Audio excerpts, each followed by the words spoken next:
Welcome, Lutz.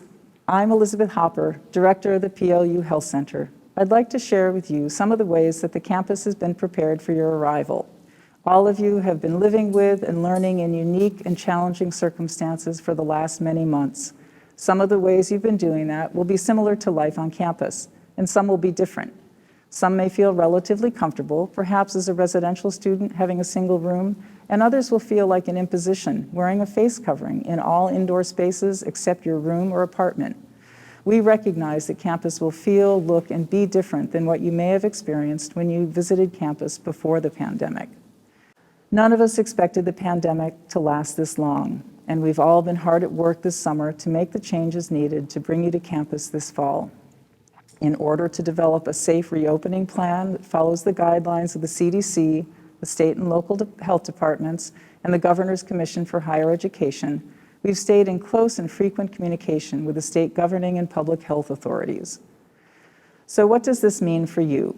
According to CDC guidelines and the Governor's guidance for higher education, we've implemented many new procedures to ensure the health and safety of the entire PLU community. You've already been completing a daily wellness check. You'll continue this through the year. You're currently in a brief period of quarantine, waiting for the surveillance test results of the past few days. Classes have started remotely. Many of your classes will remain that way through the fall, and there are some of you who are joining NSO from a distance, having made the choice to stay home for the fall for personal reasons.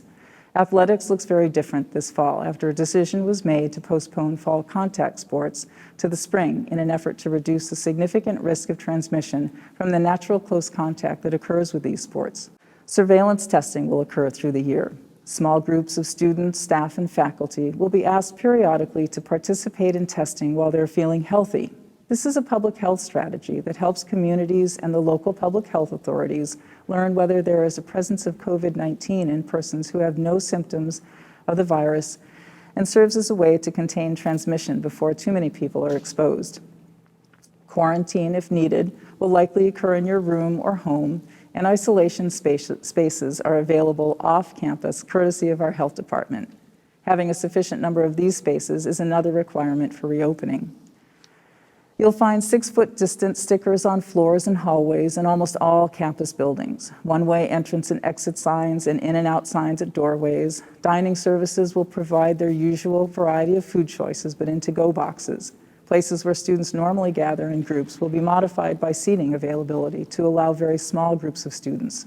Athletic competitions will take place without the usual fan base. All of these and the many others that you'll run across are based on the science that's available to us from infectious disease, epidemiology, and public health experts who are providing the information we need to contain this virus and to return to what feels like the normal we used to know.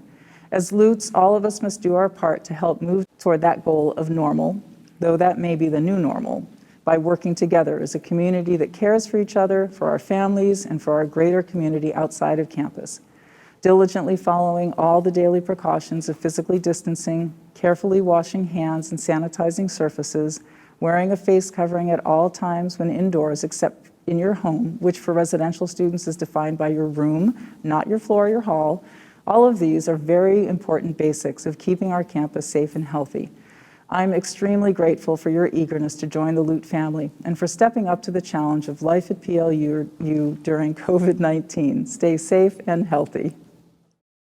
Hi Lutz, I'm Cassie McNeely, Student Engagement Coordinator in the Office of Student Engagement. I wanted to take the time to thank Elizabeth Hopper for explaining to us what PLU is doing in regards to COVID-19. There's no question that living and learning this academic year is going to look and feel very different. But we know as Lutz that we can rise to the challenge to keeping each other healthy, safe, and in community, whether we're virtually or on campus. I also wanted to take the time to go over a few of the main expectations that PLU has in regards to COVID-19. First, it is expected that any PLU community member that is going to be on campus monitors their health daily and fills out a daily attestation form. It is expected that when you are indoors on campus and outside of your home, that you're wearing a face covering properly. Cover your nose and your mouth. It is expected that you use good personal hygiene. That means washing your hands frequently with hot water and soap. We also expect that you physically distance yourself from others. And lastly, and most importantly, if you're sick, please stay home. Hi Lutz, my name is Kana Cleaver and I am one of the Campus Life Student Engage Ambassadors. We all have a lot to remember to keep our community safe and healthy. Staff and faculty at PLU have worked hard to create a care pledge. After all, it is in our university's mission. As Lutz, we strive to care for other people, our communities, and the world. Your Loot Jam Guide is going to go over with you the specific care pledge document that was created in your group. We want you all to read it completely and discuss what it means to yourself and others.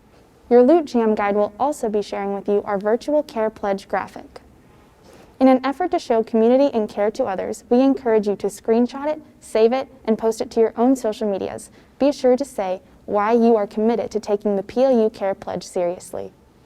We look forward to seeing how you care for yourself and other Loots. And don't forget to use the hashtag LootsWearMasks.